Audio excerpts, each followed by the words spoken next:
अब मैं respected public commander साहब को इनवाइट करता हूं कि वो स्टेज पे आ जाएं। साथ में हमारे एक सरपंच साहब भी हैं, नंबरदार साहब भी आ जाएं, हमारे हेडमास्टर साहब भी आ जाएं। सबसे पहले ड्राइंग कंपटीशन वाले हमारे पास दो लड़के हैं। शफकत हुसैन क्लास 8 से है, दूसरा है मोहम्मद आरिफ, वो भी क्लास 8 से है। इन्होंने ड्राइंग में अच्छी परफॉर्मेंस दिखाई है, वो जल्दी स्टेज पे आ जाए।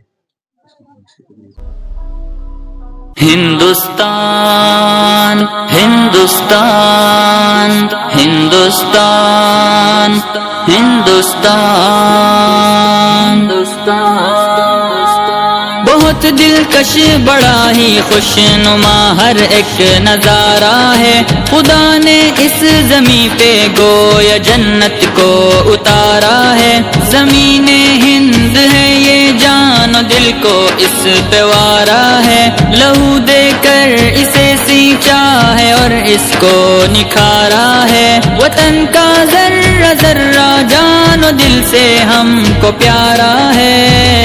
हमारा है ये हिंदुस्तान हमारा है। हमें है फख्र हम हिंदी है। हिंदुस्तान हमारा है ये हिंदुस्तान हमारा है। हमें है फख्र हम हिंदी है। हिंदुस्तान हमारा है। ये हिंदू के लिए माता है, इसको महान कहते हैं। मुसलमान जुज़ ईमान और अपनी जान कहते हैं। ये सिख का दिल है, ईसाई भी अपना मान कहते हैं। इसी चाहत भरी मिट्टी को हिंदुस्तान कहते हैं। मोहब्बत का निशान हिंदुस्तान दिल ने पुकारा है। हमारा है ये हिंदुस्तान हमारा है। हमें है फख्र हम हिंदी है। हिंदुस्तान हमारा है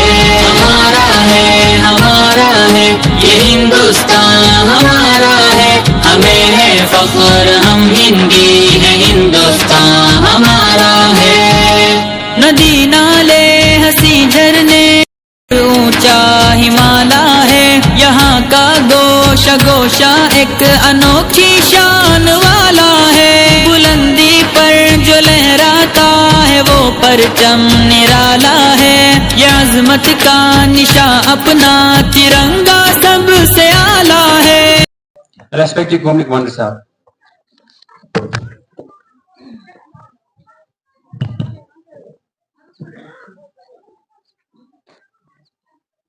रिस्पेक्टेड सरपंच साहब, प्रिंसिपल साहब, सभी टीचर्स और गांव के सभी लोग और बच्चे, सभी को इंडिपेंडेंस डे की हार्दिक शुभकामनाएं।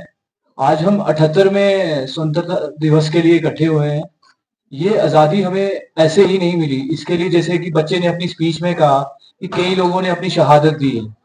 ये सबसे पहले अंग्रेज हमारे देश में आए, हमारे लोगों में उन्होंने फूट डाली। उन्होंने देखा कि एक इजी टारगेट है कि अगर हम आपस में ही लड़े कोई बाहर का आके हम पे राज कर सकता है।